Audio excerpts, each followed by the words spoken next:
Welcome back, folks, to another episode of Jamin's Daily. We're going to do an August in review episode. Did not do very many episodes this past August. Today is September the 1st. Very busy all month and just didn't get around to it. So we're just going to do a review. The boys started school like most other kids in August. They started the third grade. Right. Now, Jude is older than James, but we held him back. So he is repeating the third grade. So him and James are both in the third grade at Yeager Elementary.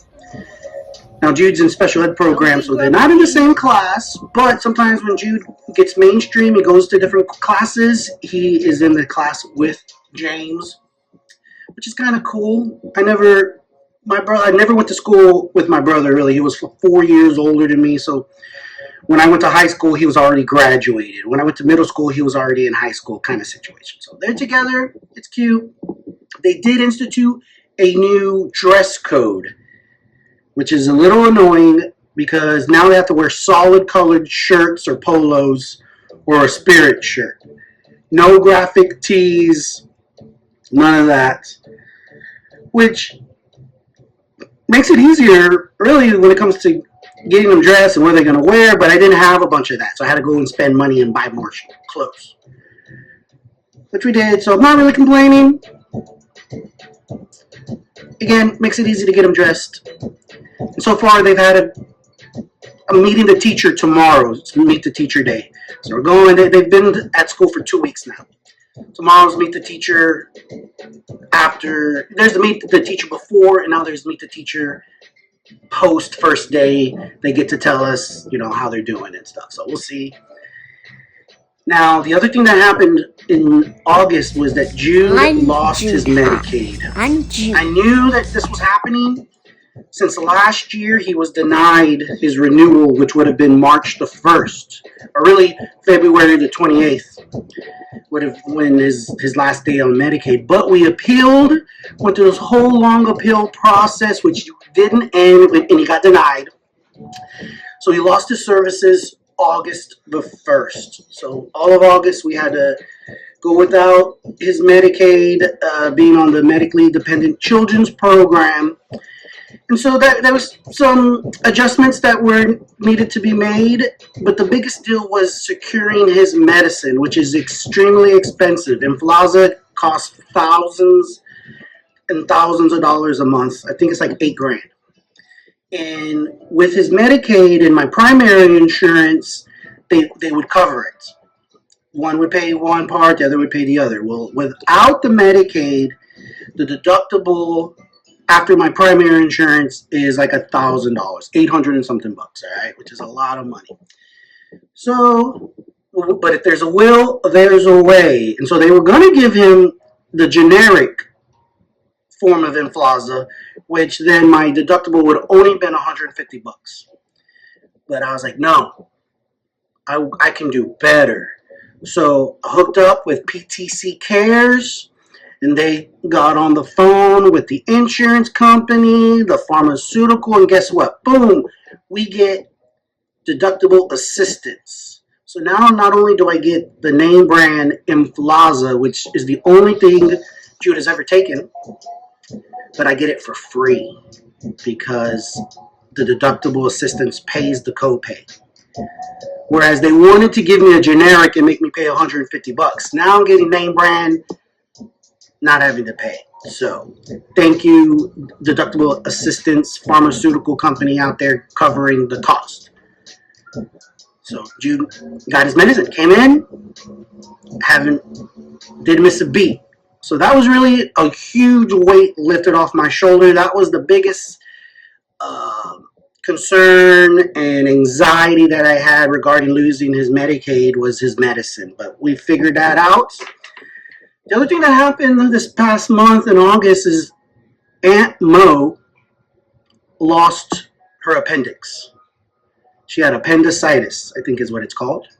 And so one day she just got real sick and was throwing up, and I thought she was maybe ate something bad. I thought she was just being a pansy. Oh, I gotta go to the emergency room. But no, she wasn't just being weak sauce. She had a severe situation going on. So thank God she knows her body better than anyone else. He's like, I know I need to go. They took her. They say, yo, you have appendicitis. We're going to have to take this thing out. So at 50 years old, my sister had her appendix removed, an organ. They went in, took it out. And I'm real curious now. I was like, what happened to it? They didn't give it to her. It's not like they put it in a bag or a little jar, little souvenir for you to take home. Is that just waste? I have a sneaky suspicion that they're keeping that appendix and using it for like stem cells. They're selling it. It's not going to waste. So, curious minds want to know what happened to her organ that was removed. Let me know what you think in the comments below. Like, share, subscribe. Don't forget. Lastly, football season started.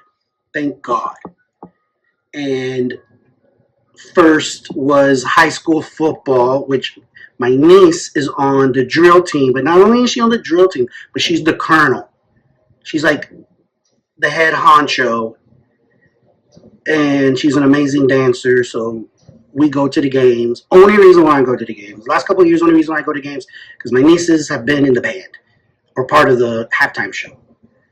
So now the oldest one graduated. Still have Olivia 2 more years, one this year and next year.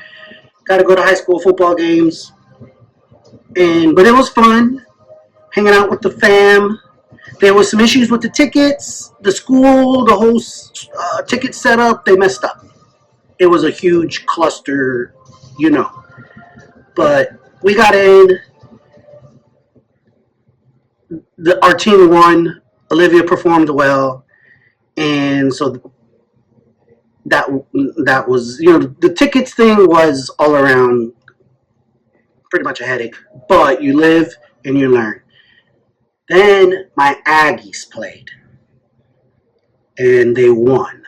A game they were supposed to win. They played UTSA at home. They did what they were supposed to do. But lots of people in Texas had their hopes dashed this week because Texas lost to Ohio State. And the hype train for Texas was going. That train was rolling. Momentum. And boom. Hit a wall. It's hard to get a train going again, so we'll see what happens. But, I know a lot of T-sippers, and if they would have won, they would have been thinking they're the greatest shit ever. They already won a national championship. But no, they lost. And I can't say I'm not surprised. It's hard to win in Ohio. What made them think they're going to go to Ohio State, defending national champs, and they're going to win? It was always going to be a difficult game to win, and they didn't. They lost. They didn't play well. Arch Manning is not a top-tier elite college player. He's average at this point. Maybe he gets better. He needs a lot of help. And with that being said, folks, school started. Jude lost his Medicaid, but we figured that out. Mona lost her appendix, and football season started. So that was August here in my world. Jamin's Daily. Please like, share, and subscribe. We'll see what September has in store. So again, stay tuned because the best is yet to come.